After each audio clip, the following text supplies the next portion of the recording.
छठ पूजा समिति आप सभी दर्शनार्थियों का हार्दिक स्वागत करता है और करता ही रहेगा। आप सब माता बहनों से अनुरोध है कि आप सब एक कतार में ही चले। छठ घाट पे भीड़ बहुत ज्यादा है, अपने परिवार का हाथ ना छोड़े। धन्यवाद।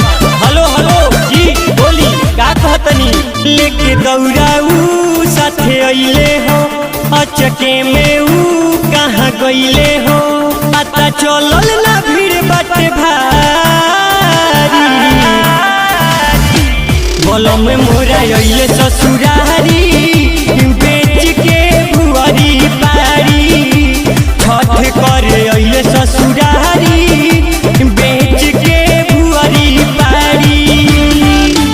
लेके दौड़ाऊ साथे अइले हो, अचके में ऊ कहाँ गइले हो, पता चली ना भीड़ बाटे भारी।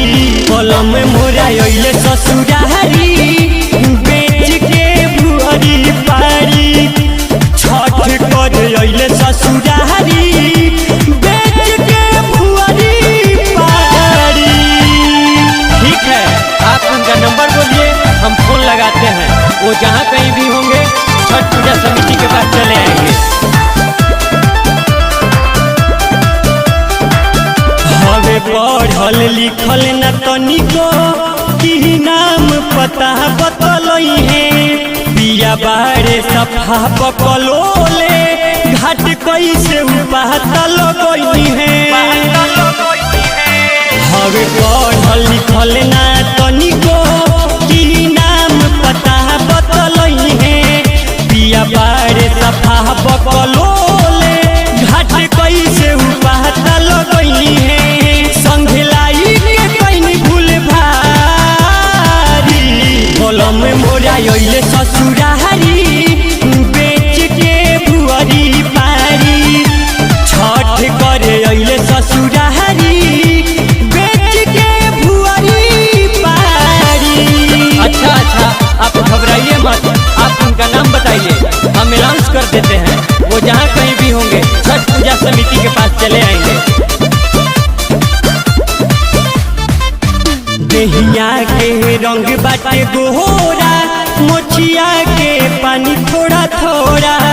बाड़े पेन्हले बलम जी पियरिया, ले ले बाड़े सुपबाऊ जोड़ा।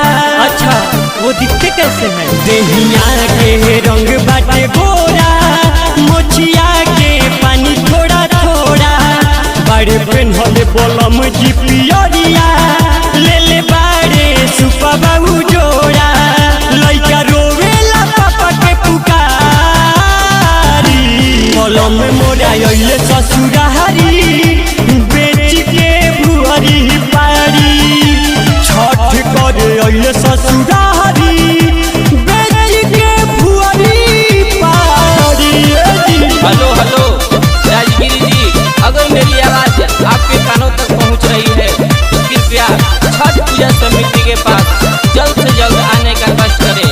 आपकी पत्नी आपको ढूंढ रही है। बात माना सोनू सवरिया, दुख होता दिल के भीतरिया।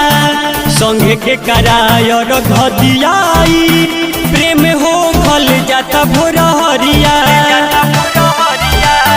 बात माना पर मध पुजरिया, दुख होता दिल के भीतरिया।